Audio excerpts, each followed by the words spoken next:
In a recent video, I shared with you the essence of creativity. That is making something new that's also useful, and the fact that we need to be a little bit fearless. We need to be able to feel comfortable taking risks without the fear of making mistakes, because this is science, and science is all about making mistakes. So if you watched that video, you're probably all in with me. If you haven't seen it yet, I've dropped the link in the description below. Make sure you take a look. In this video, we're going to talk about kiddos. We're going to talk about how they can better understand that no, art class is not the same as science class, and those two creativities are not exactly the same. But we can still bring creativity into our science classrooms. And besides teaching you about the benefits, the huge benefits there are to that, I also want to give you 10 suggestions for increasing the opportunity for creativity in your science classroom. I hope you'll join me. All right, if you'll indulge me, I'm going to start this with a story.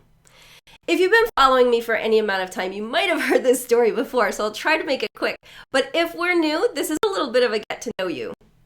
In 2019-2020 school year, I had done my research beforehand. I started that fall 2019, bound and determined to achieve 3 unique goals. 1, to be able to collect artifacts of student learning. I never again wanted to teach and not have students have evidence of their own learning for themselves, or me have evidence of their learning so I could do so many other things with it. 2, I had hoped that the artifacts I would have them prepare would inherently increase the rigor of the content I was teaching. And by the way, I teach chemistry. I teach chemistry online for a cyber charter school. So it's a little bit of a challenging learning environment, definitely a challenging course. And number 3, I wanted to foster a growth mindset. Because I work in this online cyber environment, because chemistry is a hard course, it's the 11th grade, students really, I cannot tell you how many times I've heard from parents and on teacher team meetings about how the student was doing great, straight A's until 11th grade. What happens in 11th grade? You get all the hard courses.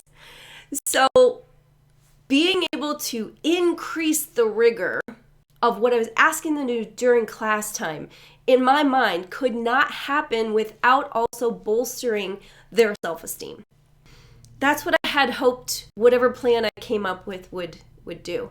And then finally, and of course, probably first and foremost, but really not, I was really concerned about what was happening in class time first. The outcome of that would be increased critical thinking and better problem-solving skills. Those were my expectations. And what I did was I created for myself, kind of by accident, a new lesson plan template, which you can also get in the description below. I've left a link for you. There's nothing really earth-shattering about this lesson plan template except that it creates opportunity for students to make knowledge. It's about, and I didn't know this existed at the time, but I'm going to use this big word for you, constructivism, is about building knowledge. And there's a lot of different ways to approach that. I also have a freebie guide for you that I've left in the description below if you're interested in learning more about that. I chose inquiry. Allows me the opportunity to create or use an existing object or subject to observe, create a whole scientific experience around that, and have students still be in the process of discovering and building new knowledge. So that's the route I chose. And what came from this was not only, increased problem solving and complex thinking, but something so much better. I felt that year that I did that I had created such meaningful relationships in students. The meaningful relationship thing came from the ability for me to provide real-time feedback in the moment, but in the moment feedback to what students were actually working on, what they were doing, what their ideas were, and we could exchange ideas in that time, and I could answer their questions with questions, and it built a mutual trust and respect. What I'm here today to share with you is that this is documented as in actual studies as an outcome we can expect to see when students have more opportunity to be creative in any class. They include reduction in stress and anxiety, a heightened sense of purpose, and then finally, feelings of accomplishment and pride. This is all formalized in a study funded, now if we keep this in context here, is funded by the Adobe Education Group. That is the Adobe company that owns like Acrobat Reader, and the Creative Cloud, and all of those tools. So they have a stake in the game in proving that creativity is better for teachers and students alike. But they did a survey, or they funded a survey, where they surveyed 1,000 teachers. And of course, there was teacher outcomes. You want to check out my podcast for that. But specifically regarding the student outcomes, 81% of the teachers, 81% of 1,000 teachers who responded to the survey said they saw increased engagement among their students when they provided students with creative opportunities, that their well-being was improved, and they even used the words happy and fun. The students were happy and the students had fun. And you can only imagine how that made the teachers feel, right? But today is all focused on the students. So what I want to do with the remainder of our time together is give you 10 suggestions for increasing creative opportunity in your science classroom. Here we go. Number 1, create experiences. Quit lecture. Just quit. Now, I would tell you to quit today, except you need a plan for tomorrow. And so you might want to study up a little bit before you go ahead and do that. By experiences, I mean you need to create something for students to do. And this doesn't have to be lab. That's the misnomer here. You don't have to have a full-on lab for students to dig in and do something during class time. Especially, I'm talking to you, biochem physics teachers. Yeah, it's not necessary. But in this experience, students are creating that something new. They are producing that something new. That new thing is knowledge. Suggestion number 2, have them create artifacts of their learning. The creation of artifacts is the thing that's useful. So see that? Creativity, something new and something useful. Experiences and artifacts go hand in hand. When I say artifact, I'm talking, if you want to call it a worksheet, call it a worksheet.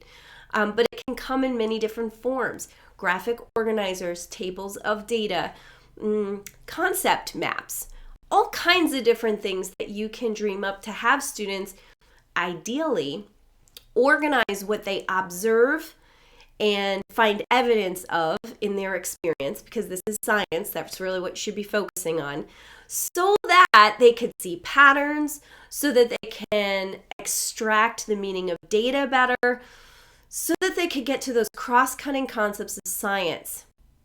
Once you have created experiences and attached an artifact to that, then I would highly recommend you have students keep them in some sort of journal or portfolio. Now, there are lots of them out there for you to choose from. There's a lot of places online where you can learn how to create digital interactive notebooks and the like. I personally love Seesaw. Now, I am a high school teacher. I am a cyber school teacher, so it works for me because it's an online portfolio. But I just want to plant the seed that Seesaw is marketed heavily toward the elementary crowd. I use it, I love it, and I would promote it for any high school science teacher out there. The ability, especially in the context of creativity, it's an open book. I do have a freebie on Seesaw too. If you're interested, I'll drop that link in the description as well. So where are we now? Create experiences, create artifacts, keep those artifacts in journals or portfolios, and then make sure you're using those artifacts to propel praise and feedback for your students. Praise and feedback. They need to hear from you. They need to hear that what they're doing is good work. Maybe they didn't get the right answer, but something along their reasoning path, some observation they made had to be correct.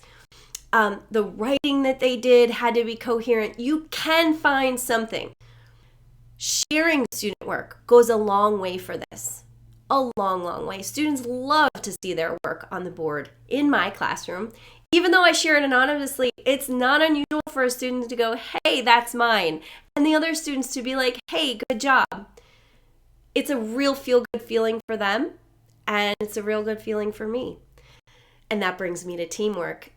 Teamwork, if you can do it, you know as well as I do the advantages to social learning and exchanging ideas. What one student in a small group might observe and see is totally missed by another student if they were not working together. So there's tremendous advantages to teamwork.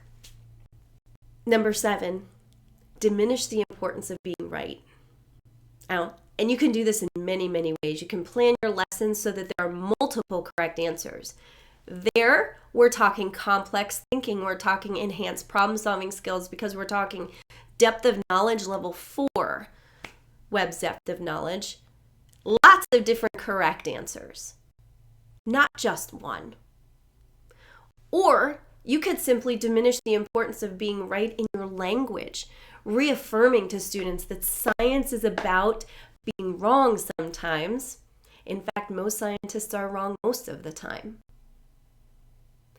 Number 8, we want to provide choice. Station work serves a great purpose here, providing choice. In some of my lessons, what I do is in some lessons that lend themselves well to it, if I can have students complete all the same tasks on different but related objects, and then all contribute to like a group data collection at the end, that's awesome. Number 9, I should have called it consistency, but I didn't. Use technology to enhance a feeling of control. So you see that I'm moving from providing choice to enhancing students' feeling of control. So the whole choice thing is about student ownership of learning. These are all student-centered principles. I've just not chosen to title the video that way. Technology and putting the manipulatives in students' hands, allowing them to click around, even if it's not something that can be student controlled and it's just a text or a video, but they have ownership of getting their work done. The technology aspect is the consistency piece, okay?